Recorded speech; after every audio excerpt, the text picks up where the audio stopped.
अक्टूबर सन 2023 से धनु राशि वालों के जीवन में अब राहु लगाएगा राजयोग। ये राहु उनके जीवन में सन 2023 से सन 2025 तक क्या ऐसा लेकर आएगा जो उनके पास धन, दौलत, इज्जत, मान, प्रतिष्ठा भर भर के देने वाला है। इसी विषय पर आज मित्रों हम चर्चा करेंगे। देखिए, जो राहु है वो किसका कारक है?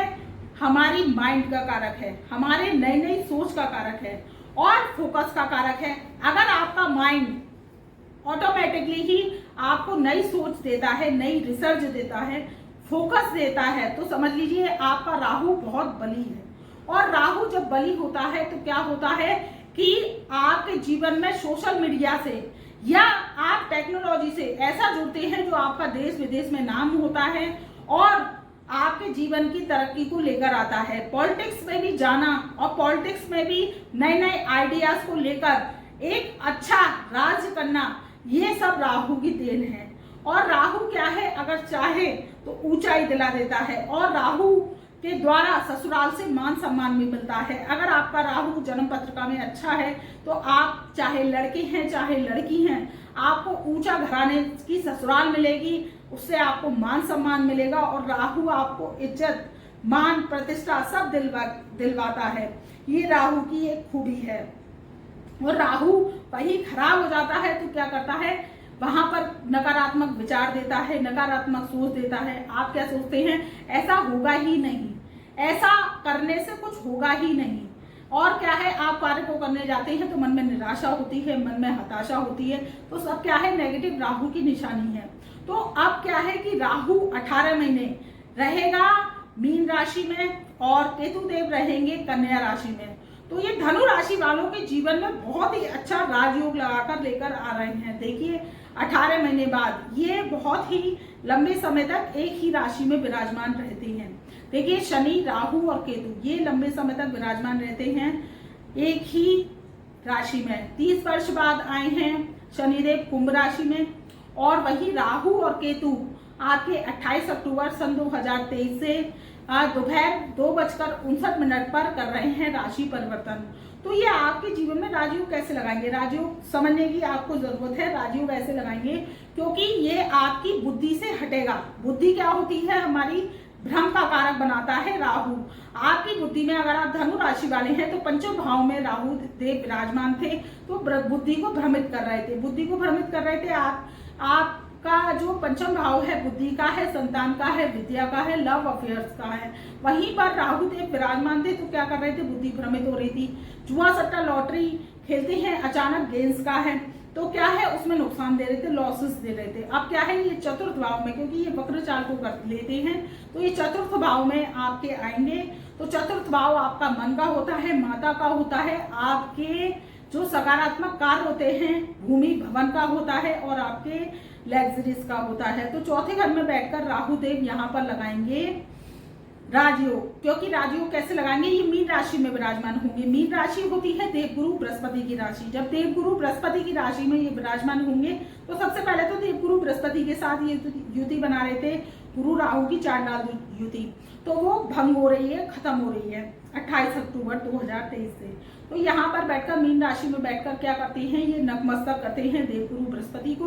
तो आप अगर भूमि लेना चाह रहे थे, धनु राशि वाले हैं, वाहन लेना चाह रहे थे, भवन लेना चाह रहे थे या रेगुलेट कराना चाह रहे थे अपने मकान का, हाउस का, तो आपके ये बहुत ही अच्छा समय आने वाला है। आपकी डिजायर्स पूरी होंगी। वही केतु देव आपके कर्म स्थान में विराजमान होंगे। देखिए, कर्म स्थान का केतु क्या होता है, बली होता है।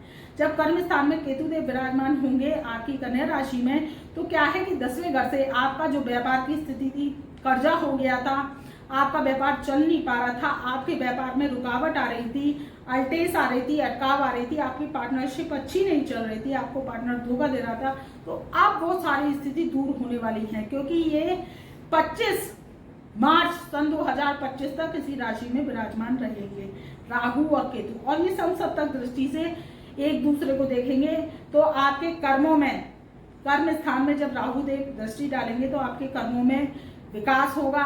आप जो कर्म करना चाहते हैं, कर्म करने जाते हैं, वो फॉल हो जाते हैं। अगर आप धनु राशि वाले हैं तो अब आपका समय शुभ होने वाला है।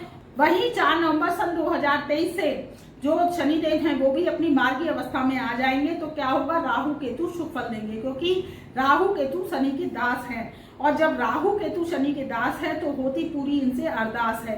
तो ये जीवन में बहुत ही अच्छा राजयोग लगा रहे हैं और आपके जीवन में बहुत ही शुभता लेकर आ रहे हैं। आपकी डिजायर्स पूरी होंगी। माता जी का बहुत समय से स्वास्थ्य खराब चल रहा था, उनका स्वास्थ्य भी अच्छा हो जाएगा और आपकी माता जी के द्वारा आपको धन लाभ के योग भी बन रहे हैं। कोई प्रॉपर्टी है, बेचना चाहते हैं तो बिक जाएगी, खरीदना चाहते हैं तो आप खरीद पाएंगे। इस समय का लाभ उठाइए और इस समय को आप लेकर आगे जाइए। आप विदेश यात्रा करना चाहते हैं तो ये चौथे घर का राहु आपको विदेश की यात्रा भी करा सकता है और करा देगा। आपका पासपोर्ट वीजा बन जाएगा। आप विदेश में जाकर अपनी नौकरी सेटल कर सकते हैं। विद्यार्थी हैं तो शिक्षा के लिए जा सकते हैं। शिक्षा उनकी जो अधूरी थी वो पूरी होने वाली है। तो आप इस समय का लाभ उठाइए। तब तक के लिए आपके जीवन में कोई समस्या आ रही है तो आप हमसे व्हाट्सएप माध्यम से जुड़ सकते हैं, अपनी समस्या का उपाय इलाज करा सकते हैं, सारी फीस अदा कर सकते हैं और आपके जीवन की समस्याओं को जो कलयुगी उपाय इलाज हम देंगे तो आपके जीवन से सारी समस्याएं दूर हो जाएंगी। क्योंकि देखिए कि हम मनुष्य जीवन में हैं, आप मनुष्य जीवन में हैं, तो क्या है, समस्याएं बनी रहती हैं और कभी कभी राजयोग का लाभ नहीं मिलता, क्योंकि कितने हजार करोड़ लोगों की धनु राशि है। अब उसमें से आपकी जन्म पत्रिका में क्या है, शनि की महादशा तो नहीं चल रही, राहु की महादशा तो नहीं चल रही, केतु की महादशा तो नहीं चल रही, या मंगल की महादशा तो नहीं चल रही, तो क्या है, कर्जा करवा देती है, नुकसान करवा देती है, अचानक भ्रमित योग बनवा देती है। कोई हम गलत फैसला क्या करते हैं, बिना सोचे समझे ले लेते हैं और उसमें भारी नुकसान का सामना करना पड़ता है। तो आप क्या कर सकते हैं कि आपके जीवन में समस्या आ रही है तो हमसे जुड़ सकते हैं, नहीं आ रही है तो कोई बात नहीं है, फिर आपको इस राजयोग का लाभ मिलेगा। तो तब तक के लिए मेरा प्यार भरा नमस्कार।